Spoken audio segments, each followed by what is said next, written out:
Olá pessoal, bem-vindos à nossa videoaula de número 10, em que nós vamos falar sobre os números naturais inteiros. Esta videoaula inaugura a etapa do nosso curso em que nós vamos abordar sobre a teoria dos números. A nossa abordagem aqui, ela vai ser bastante elementar, bastante introdutória. Nós vamos conhecer sobre os números, sobre divisibilidade, congruência e coisas do tipo.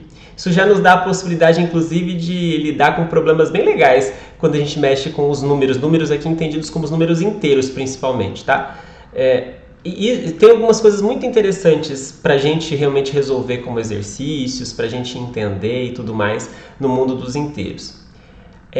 A teoria dos números, ela é bem mais avançada do que isso, ela é uma área de estudo na matemática até hoje, com problemas em aberto muito interessantes. Muitos deles, inclusive, que nós conseguimos explicar facilmente, basicamente quase qualquer pessoa conseguiria, qualquer pessoa minimamente letrada em matemática conseguiria entender do que se trata o problema, mas alguns deles, se já estão demonstrados, a demonstração é extremamente complicada, exige ferramentas que ultrapassam o nível do básico, né? E há ainda vários problemas muito simples de enunciar e que estão abertos até hoje, que a gente não sabe se valem ou não valem. Então tem uma série de coisas muito interessantes nessa área da teoria dos números que é fascinante e por isso, inclusive, há vários pesquisadores, muitos pesquisadores no mundo lidando com essa área. Claro, nós não vamos extrapolar o limite do básico aqui, a gente vai aprender um pouco da teoria dos números para aquilo que principalmente também está ligado com a sala de aula que o professor tem que lidar ao ensinar sobre os números, tanto no nível fundamental quanto médio, e também para aquilo que a gente vai precisar na sequência sobre estruturas algébricas. Bom, vamos lá. Os personagens principais da teoria dos números são os números naturais e os números inteiros. A gente vai entender os números naturais como aqueles que você já conhece desde pequeno, 0, 1, 2, 3, 4, 5, 6, 7, etc. Há uma discussão sobre o fato do zero estar ou não nos naturais. Há livros e há matemáticos que assumem que o zero é natural, há outros que assumem que o zero não é. Há uma discussãozinha assim, bem, que pode até ser acalorada às vezes, mas que às vezes tem mais a ver com o contexto do que com o interesse da pessoa que está usando o zero como natural ou não. Fato é que, se você pegar um livro em que o zero é natural, tudo bem. Se você pegar um livro em que o zero não é natural, tudo bem. Tá? É só precisa ficar claro e estar claro para você em cada contexto qual é a escolha do autor. Então aqui, neste curso, eu vou assumir o zero como um número natural. Há cursos em que eu assumo que o zero não é, tá? Então não tem nenhuma preferência com relação a isso. Só estou dizendo que neste curso a gente vai adotar o zero como um número natural. Tá? E aí, quando eu não quiser o zero nos naturais, eu ponho uma estrelinha em cima, fazer N estrela, né? O N é o símbolo aqui dos naturais. Muito bem. Essa forma que eu acredito que você já entendeu o que são os números naturais, são os números que não tem nada depois da vírgula, enfim, esses números que você já aprende desde pequeno, que você usa para contar. Mas há uma definição formal que é recente na história da matemática. Os números naturais são usados há milênios, mas há uma definição formal sobre isso que são os chamados axiomas de Peano. Se você tiver curiosidade, aqui eu coloquei uma referência, mas certamente você encontra também algumas coisas na internet sobre isso, caso você tenha interesse em saber como é que se define formalmente, como é que a matemática assume formalmente a definição dos naturais, se não só por esses símbolos aqui. Muito bem. O que a gente precisa saber sobre os naturais de maneira básica? Primeiro é que ele tem duas operações muito bem definidas e importantes, que são a adição e a multiplicação. A adição é a soma, multiplicação é o produto. Nós já estudamos sobre operações e aqui é importante que fique claro para vocês que a adição, ela pega dois números naturais e tem como resultado um outro número natural. Por isso, de fato, é uma operação binária. É uma operação binária associativa e comutativa. A multiplicação também é bem definida. Se eu pegar dois números naturais e fizer o produto, ele continua sendo um número natural. A multiplicação também é associativa, também é comutativa e ela tem elemento neutro, que é o 1. Aqui, pessoal, a adição eu não coloquei que ela tem elemento neutro, mas ela tem. Na forma como eu assumi aqui, o zero é o elemento neutro da soma. Tá? Então, você pode entender aqui que, como o zero ele é um número natural, né? Então a gente pode entender que o zero é o elemento neutro da soma aqui nesse conjunto, tá bom? E a multiplicação ela é distributiva com relação à adição. Então, se eu fizer A vezes B mais C, onde A, B e C são números naturais, vale aquela distributividade, né? O A faz o produto com B. Isso se soma com A vezes C, tá? Então, a gente fez aquele chuveirinho, alguns gostam de falar assim, né? Então, a multiplicação é distributiva em relação à adição. Essas são as propriedades que as operações binárias de adição e multiplicação dos naturais têm. Os naturais também têm uma relação de ordem. Uma relação de ordem que você também provavelmente já conhece. A gente sabe quando é que dois números, se eu te dar dois números, provavelmente você vai saber reconhecer qual é menor do que qual. Mas essencialmente a gente diz que um número A ele é menor do que o B, por definição, se existe um outro número natural, tal que quando você soma o A com esse outro número natural, C, isso dá igual ao B. Então essa é a definição de relação, da relação de ordem convencional que a gente tem nos naturais. Por exemplo, por que você tem o número 2 menor do que o número 5? Ora, vê se você concorda comigo. Porque o 5 ele é 2 mais alguém. Eu consigo completar o 2 com outro número natural para que isso dê 5. E é o 3. Então o C aqui para mim é o 3, né? E essa relação de ordem, ela é total. Eu consigo, dados quaisquer dois números naturais, eu consigo sempre dizer qual é maior do que qual.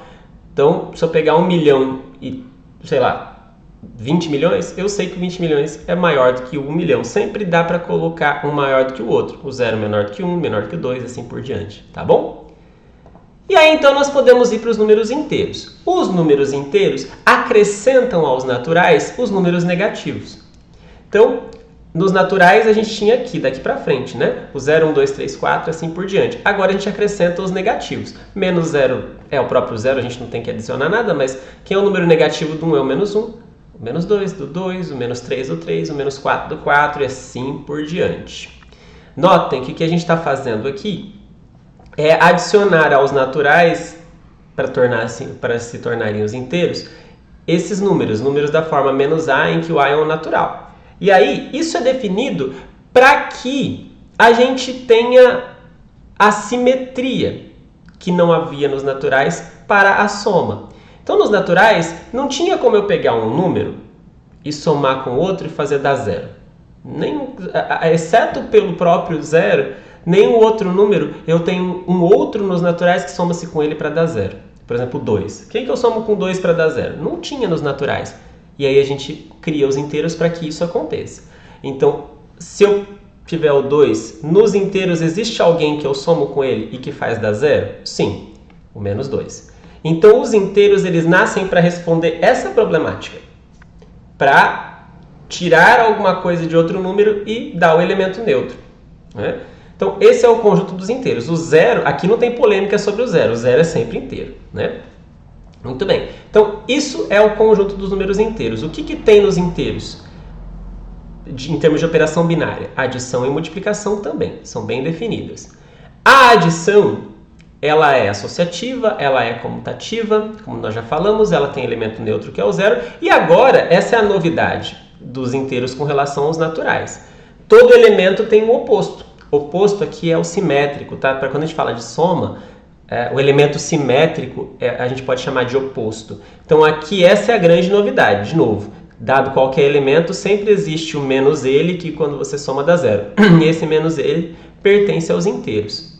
Tá? A multiplicação continua sendo associativa, comutativa e tendo elemento neutro, que é o 1. E a multiplicação continua distributiva em relação à adição. Uma coisa aqui que vale a pena a gente destacar é que nos inteiros, a gente então tem uma outra operação que não fazia sentido a gente definir nos naturais, que é a operação de subtração. Então, a subtração, ela é uma novidade aqui nos inteiros que eu não poderia usá-la nos naturais. Você fala assim, professor, eu sei fazer conta de menos nos naturais. Eu pego 7, pego 5, faço 7 menos 5, dá 2. Sim, mas você não sabe fazer 5 menos 7. Isso aí sim, professor, dá menos 2. Só que menos 2 não mora nos naturais. Então, aí é que tá. Para ser uma operação binária, você tem que pegar dois elementos, fazer a conta e tem que continuar no conjunto. Então, nos naturais não dava para definir subtração. Agora, aqui nos inteiros dá. Então, existe essa operação que a gente pega dois inteiros A e B e faz A menos B. O que significa A menos B? Ora, significa simplesmente você somar o A com o oposto de B. Essa é a definição, tá? Definição de subtração é você pegar um número e somar com o oposto do outro que você está subtraindo, tá bom? Essa operação de subtração, eu vou deixar você pensar um pouquinho sobre quais propriedades ela tem. Será que ela é associativa? Se eu fizer A menos B menos C, dá para fazer em qualquer ordem? Comutativa, A menos B e B menos A dá a mesma coisa? Tem elemento neutro? Pensa um pouquinho sobre essas coisas. Bom, e aliás, você vai falar assim, bom, já temos adição, subtração, multiplicação. Tá faltando uma das 4 famosas aí, que é a divisão. Divisão não tem, né? Nos inteiros. Se você pega 2 números inteiros e você divide um pelo outro, a divisão pode não ser um número inteiro. Então, isso não seria uma operação binária nos inteiros. Eu preciso de outro conjunto em que eu faço a divisão de 2 números e continue lá dentro. Preciso aumentar esse conjunto para isso, né? Nos inteiros não tem. Muito bem. Nos inteiros tem a mesma relação de ordem parcial dos naturais, tá? Mesma coisa, o A é menor do que B se existe um inteiro C tal que o B é A mais C. Essa relação de ordem, ela é total. Então, menos 4 é menor que menos 3, que é menor que menos 2, que é menor que menos 1, que é menor que 0. Todos, dados quaisquer números inteiros, você sempre consegue comparar um com o outro e dizer qual é maior que qual, tá? Então, isso continua valendo aqui. E agora, então, vamos voltar um pouquinho para os números naturais para a gente falar de uma propriedade bastante importante que nós vamos usar muitas vezes daqui em diante. Guardem no coração de vocês este princípio básico dos números naturais, que se chama princípio da boa ordem, também conhecido como princípio da boa ordenação. Eu vou abreviar frequentemente por PBO, tá? Na hora de escrever, mas é o princípio da boa ordem. O que esse princípio diz? Diz o seguinte: toda vez que você pegar um subconjunto não vazio dos naturais, ele vai ter um elemento mínimo. O que significa isso? Ora, significa que dentro do conjunto A existe um elemento M que é menor ou igual, entenda o menor ou igual como sendo menor ou igual, é autoexplicativo, né? A gente falou sobre o menor agora há pouco, mas entenda um símbolo menor ou igual autoexplicativo. O M ou é menor estritamente do que o A, ou ele é igual ao A. Bom, enfim. Se o M for menor ou igual a para todo A, ele é o elemento mínimo. É um elemento que é menor ou igual a todos os outros do conjunto. Então, se você pensar em qualquer subconjunto dos naturais, isso vale, dos naturais. Então, sei lá qual é o conjunto que você vai pegar aleatoriamente, sei lá, vou inventar aqui, vou pegar o 5, vou pegar o 2, vou pegar o 7, vou pegar o 3, vou pegar o 1, vou pegar o 4, vou pegar o 9 e assim por diante. Vamos fechar aqui só para a gente poder fazer esse exemplo. Eu te falo, olha, esse é um subconjunto dos naturais? É um subconjunto dos naturais, que só tem número natural aqui. Então, o que esse princípio está me dizendo é que com certeza existe um menor elemento aqui, alguém que é menor ou igual a todos os outros do conjunto. E de fato tem, nesse caso é o 1. Ah, e se eu tivesse tirado o 1 da história? Seria o 2. E assim por diante, né? Todo subconjunto dos naturais, desde que ele não seja vazio, ele com certeza vai ter um menor elemento, vai ter um elemento mínimo. Essa propriedade, por mais simples que ela pareça ser, e eu acredito que você também acredite nela, ela não é demonstrável, tá? A matemática assume isso como um axioma, uma verdade absoluta que não tem demonstração, tá? Pode ser estranho, mas parece tão óbvio, não parece? Se você entendeu, você vai falar, olha, qualquer subconjunto de 0, 2, 3, 4, 5, etc. tem que ter um menor elemento. Sim, né? Mas não dá para demonstrar, a gente assume isso como verdade. Tá? E é uma verdade que a gente vai usar várias vezes daqui por diante. Ela é basilar na matemática, a matemática clássica que a gente sabe e usa, né? Muito bem. Para você entender sobre isso, eu vou resolver um exercício que na verdade é uma proposição. Ela tem até um nome, ela é conhecida como propriedade arquimediana. A propriedade arquimediana nos diz o seguinte: dados quaisquer dois números A e B naturais não nulos, por isso a estrelinha aqui, não quero zero aqui, então é do 1 para frente, né? Com certeza existe um outro natural não nulo que quando você multiplica esse n por A, dá maior do que B. Vamos pensar o seguinte, ó, você concorda com... Vamos pegar o A igual a 3 e vamos pegar o B igual a 10, tá? Só para um exemplo. Você sabe que o A é menor do que B, 3 é menor do que 10. Mas eu quero dizer o seguinte, será que existe algum número que eu multiplico pelo A e que ele passa o B? Sei lá, se eu multiplicar por 2 dá 6, não. Se eu multiplicar por 3 dá 9, não. Mas se eu multiplicar por 4, 4A, quer dizer 4 vezes 3 dá 12. 12 ganha de 10, que é o B, né? Então, pessoal, eu estou querendo dizer para vocês que existe um natural, o 4. Existe o 4, que quando você multiplica pelo 3, dá maior do que 10. Aí você fala assim, professor, é óbvio. Sempre é óbvio. Mas a gente precisa demonstrar esse fato. Esse tem demonstração porque a gente assume o PBO como verdade absoluta, como axioma, tá? E aqui, esse é um primeiro exercício que nós vamos demonstrar. E é importante destacar que daqui em diante nós vamos fazer várias demonstrações durante esse curso, porque também faz parte dos objetivos desse curso que você comece a entender as demonstrações matemáticas, que você entenda o porquê certas coisas valem. É importante que alguém com uma formação superior em matemática saiba minimamente como é que funcionam as demonstrações matemáticas, dado um fato, como é que se demonstra, pelo menos em algumas situações, e aqui na teoria dos números elementar a gente consegue fazer isso muito bem, né? Então, vamos lá. Vamos fazer o seguinte. Nessa demonstração eu quero mostrar que existe um natural cujo produto pelo A dá maior que B. Vamos supor o contrário. Vamos supor que não tenha. Então, vamos supor que não existe um número... Opa! Desculpem. Deixa eu apagar aqui.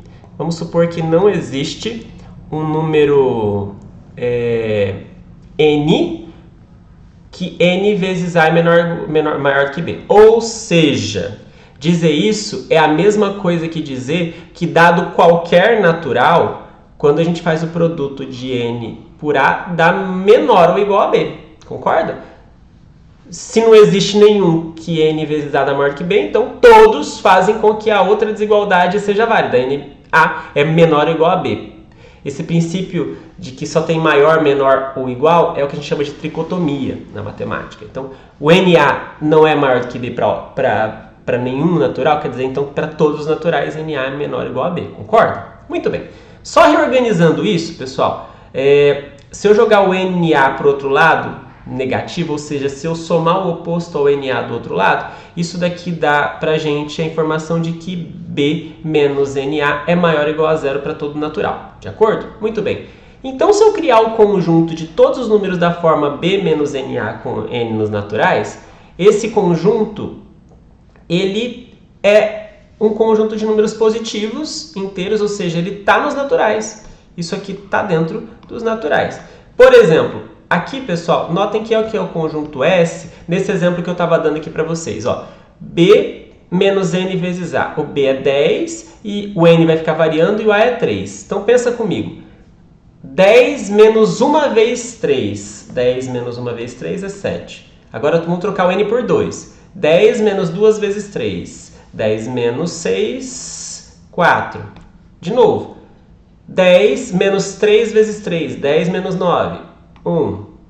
E assim por diante. Certo? Bom, na verdade, se eu fizer agora o próximo, 10 menos 4 vezes 3, vai dar menos 2 e sai dos naturais. Eu teria que parar aqui, né? Não sai dos naturais, mas enfim.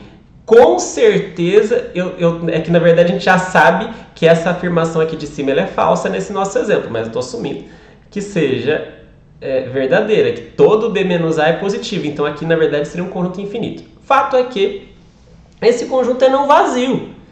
Claro, se você pegar o N igual a 1, B menos A, ele está aqui dentro, né? Só um exemplo, mas com essa hipótese tem infinitos aqui dentro, né? Então, o B menos A é um elemento lá dentro, ele é não vazio. E o que isso nos leva? Isso nos leva a entender que se esse conjunto está dentro dos naturais e é não vazio, eu posso usar o princípio da boa ordem nele. Pelo princípio da boa ordem, com certeza tem um elemento mínimo ali dentro. Ou seja, tem um elemento M que está no conjunto e é menor ou igual a todo mundo. Tá? Então tem um M que é menor ou igual a todo mundo, todo B menos NA, todos, para todo N natural. Tá? Agora, como esse M tá lá dentro, porque para ser elemento, na verdade faltou dizer aqui, né? Para ser elemento mínimo ele tem que estar no conjunto, então com certeza ele é do jeitinho de algum desses elementos. Ele é B menos alguém vezes A. Eu vou chamar esse alguém de R, tá? Ele é B menos RA. Agora, então vamos fazer uma continha aqui. Se o elemento mínimo é esse, vamos criar um outro. Você concorda comigo que o elemento que eu vou chamar de C, que é B menos R mais 1A, também está em S? Por quê? Ora, porque eu estou fazendo B menos um número natural não nulo, que se o R é não nulo, R mais 1 também é, que você multiplica por A, depois subtrai B por esse resultado, e claro, isso tem que estar lá no S. O S é formado por todo mundo que é B menos algum natural vezes A, natural não nulo. E aqui tá, é o B menos um natural não nulo vezes A. Tá bom? Então vamos fazer uma continha aqui interessante. Então quem que é o C? Ele é B menos R mais 1A. Vamos fazer a distributiva, porque pode. Então fica B menos RA menos A, né? Porque aqui uma vezes A vai dar A, com menos aqui menos A. Tal. Acontece que B menos RA é o que nós chamamos de M. Né? É o M. Ora, M menos A. M menos A? Eu estou pegando o M e tirando uma quantidade positiva, porque lembra que o A é não nulo? O A é não nulo. Está escrito aqui, ó. Então eu estou pegando o M e tirando um número A positivo. Então isso com certeza é menor do que o M. Ora. O C é menor do que o M? Não. O M era o menor de todos. Lembra? Não pode ter alguém num conjunto menor do que ele, senão a gente não poderia ter o M mínimo. Isso é o que a gente chama de absurdo. Chegamos num fato que não poderia ter acontecido. É um absurdo porque a gente já sabia que o M é mínimo em S. Não pode ter alguém em S menor do que ele. Pronto. Então chegamos num absurdo. Se nós chegamos num absurdo é porque a gente assumiu alguma hipótese que não valia. Vamos voltar lá no começo. Qual era a nossa hipótese? Qual é a hipótese que a gente assumiu e que não valia? Era essa daqui. Que não existia nenhum natural que N vezes A era maior do que B. Então, se essa hipótese se mostrou absurda, quer dizer que é o contrário dela. Essa afirmação é falsa. Então, vamos negá-la para ver qual é a verdadeira. Existe um N tal que NA é maior do que B. Provado. Tá bom? Então, com isso nós terminamos essa aula. Bons estudos e até a próxima!